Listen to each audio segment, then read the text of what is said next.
स्वामी विवेकानंद ने एक बार कहा था कि अपने जीवन का एक लक्ष्य निर्धारित करो, अपने पूरे शरीर को उसे एक लक्ष्य से भर दो और हर दूसरे विचार को अपनी ज़िंदगी से निकाल दो। यही सफल होने का मूल मंत्र है। हमें से कई लोग डॉक्टर एपीजे अब्दुल कलाम साहब को इंस्पिरेशन मानते हैं, लेकिन क्या आपको पता है कि उनकी इंस्पिरेशन कौन है?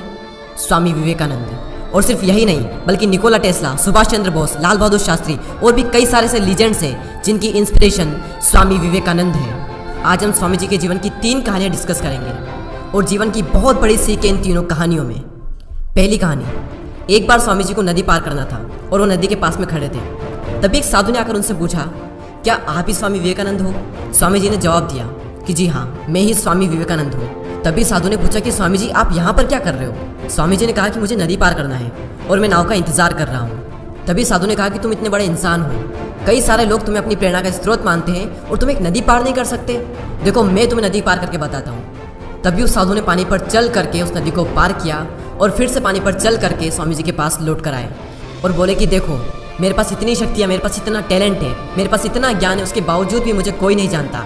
और तुम्हारे पास कोई ज्ञान नहीं, कोई शक्तियाँ नहीं, उसके बावजूद भी तुम्हें सब जानते हैं। तभी स्वामी जी मुस्कुराए और साधु से पूछा कि तुम्हें यह विद्या सीखने में कितना टाइम लगा? साधु ने कहा कि 15 साल। इतने में स्वामी जी की नाव आ गई और स्वामी जी ने साधु को नाव में बैठाया और वहाँ से चल दिए। दोनों ने नाव में बैठकर नदी पार की और पार करने के बाद स्वामी जी ने अपनी जेब से 1 रुपया बाहर निकाला और उस नाव वाले को दे दिया। यानी कि दोनों के मिला के 50-50 पैसे यानी 1 रुपया उन्हें दे दिया। तभी स्वामी जी ने साधु से कहा कि जो काम तुम 50 पैसे में कर सकते थे, उसके लिए तुमने अपनी ज़िंदगी के 15 साल बर्बाद कर दिए। और अगर यही 15 साल तुम समाज की भलाई में लगाते तो आज तुम्हें भी पूरी दुनिया जानती। और मैंने यही किया, इसलिए मुझे पूरी दुनिया जानती है और तुम्हें कोई नहीं जानता। और स्वामी जी ने साधु से कहा कि तुम्हारी तरह कई सारे लोग ऐसी चीज़ों में अपने दिन, हफ्ते, महीने, साल लगा देते हैं जिनका उनकी ज़िंदगी में कोई मतलब नहीं निकलता।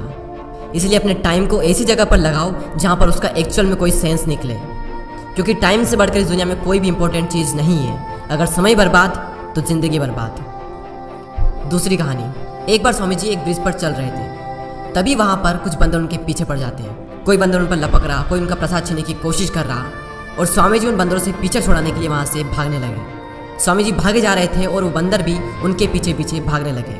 तभी एक आदमी ने स्वामी जी से कहा कि तुम डरो मत, इनका सामना करो। तुम जितना ज़्यादा इनसे डरोगे ये तुम्हें उतना ही ज़्यादा डराएंगे।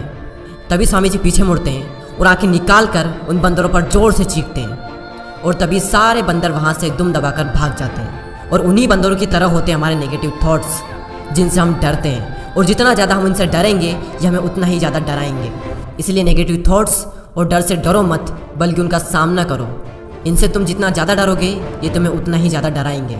और अगर तुम इनका सामना करते हो तो नेगेटिव थॉट्स। और गुरु श्री रामकृष्ण परमहंस के साथ कहीं जा रहे थे। तभी रास्ते में उन्हें एक आदमी मिला जो पत्थर पर कुछ बना रहा था।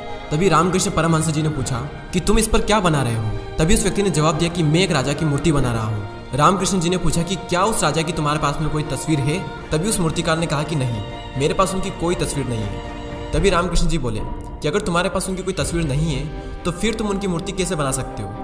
तभी उस मूर्तिकार ने जवाब दिया कि भले ही मेरे पास उनकी कोई तस्वीर नहीं है, लेकिन मेरे दिमाग में उनकी स्पष्ट तस्वीर छपी हुई है। और कुछ ही देर बाद उस मूर्तिकार ने राजा की सुंदर मूर्ति बनाई भी। और स्वामी जी ये सारा दृश्य अपनी आंखों से साफ देख रहे थे। और तभी उन्हें अपने कुछ सवालों का जवाब मिल गया कि अगर कोई भी इंसान अपनी जिंदगी में कुछ भी पाना चाहता है तो उस मुकाम की या फिर उस चीज़ की तस्वीर उसके माइंड में एकदम क्लियर होना चाहिए।